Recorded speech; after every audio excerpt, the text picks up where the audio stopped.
আগামী জাতীয় নির্বাচন এবং অন্তর্বর্তী সরকারের বিদায় নিয়ে কথা বলেছেন জামায়াতে ইসলামীর আমির ডাক্তার শফিকুর রহমান। জানিয়েছেন, রাজনৈতিক দলসহ সব পর্যায়ের স্টেক হোল্ডারদের সঙ্গে আলোচনা সাপেক্ষে সংস্কার ও নির্বাচনের রোডম্যাপ তৈরি করতে হবে।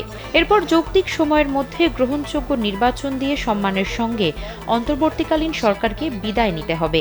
বছরের পর বছর দেরি করলে বিশৃঙ্খলা সৃষ্টি হতে পারে, তৃতীয় শক্তির উদ্ভব হতে পারে বলেও সতর্কবার্তা দেন তিনি।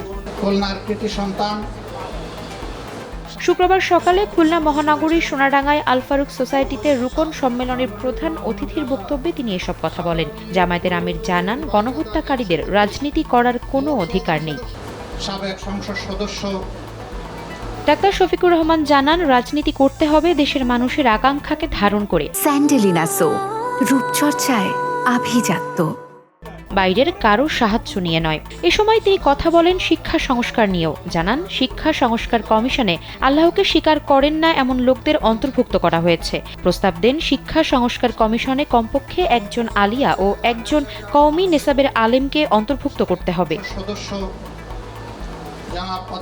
বিডিআর বিদ্রোহের নামে ৫৭ জন চৌকস সেনা সদস্য হত্যাসহ দেশের সব হত্যাকাণ্ড এবং এর মাস্টার মাইন্ডের বিচারের আওতায় আনার দাবি জানিয়ে জামায়াতের আমির বলেন, হত্যাকাণ্ডের বিচার না হলে আবারও জালিমদের আগমন ঘটতে পারে। জামায়াতে আমির জানান, গেল ১৫ বছরে আওয়ামী শাসনামলে রাষ্ট্রের কোনো নাগরিক লুটপাট ও জুলুমের বাইরে ছিলেন না। এর ফলেই জুলাই ছাত্র জনতার গণ অভ্যুত্থানের সৃষ্টি হয়।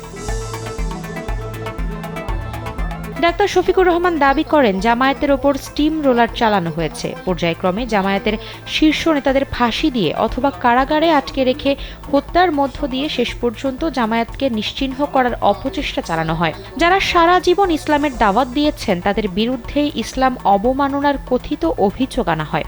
বর্তমান সরকার ওইসব ষড়যন্ত্রকারীদের বিচারের আওতায় এনে একটি বিচারিক কার্যক্রমের সূচনা করবে বলেও তিনি আশা করেন।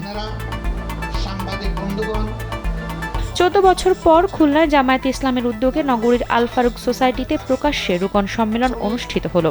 সবশেষ ২০১০ সালে নগরীর শিববাড়ি মোড়ে মহাসমাবেশ করেছিল বাংলাদেশ জামায়াতে ইসলামী। আফসারা নাজ, কালবেলা।